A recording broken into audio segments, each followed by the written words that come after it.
An Inconvenient Truth, episode 30. Today we're coming from Luke chapter 4, verses 1 through 13.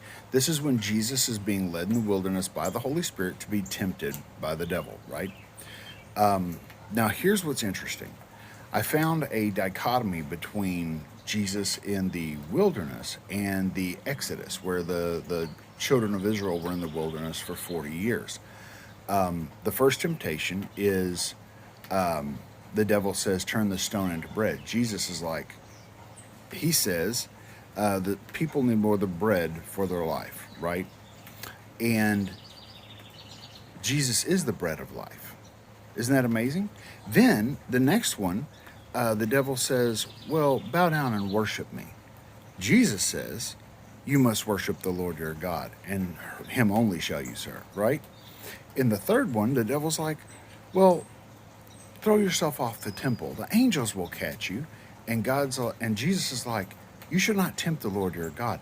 Everything they went through in the wilderness during that 40 years, Jesus went through. Okay? But he went through victorious. See, the children of Israel were led by the Spirit, a pillar of cloud and a pillar of fire. Jesus was led by the Holy Spirit, but the difference is Jesus was obedient to the Holy Spirit. He stayed in the proximity of the Holy Spirit. He was there with the Holy Spirit, being led during this whole time. Whereas the children of Israel got caught up in their flesh. They got caught up in their humanity. They're like, well, where's our God? Even while Moses is up on the mountain, where's our God? And they build a golden calf. And Jesus is like, no, I'm not serving any other God. I am God, right? It's absolutely amazing. But what gets me about this and why it's an inconvenient truth is, as believers, and I am chief among them, first of all, we don't have any excuses for sin. It is amazing that our God is forgiving because we're flesh and blood, and we are going to make mistakes. Okay? Jesus didn't sin.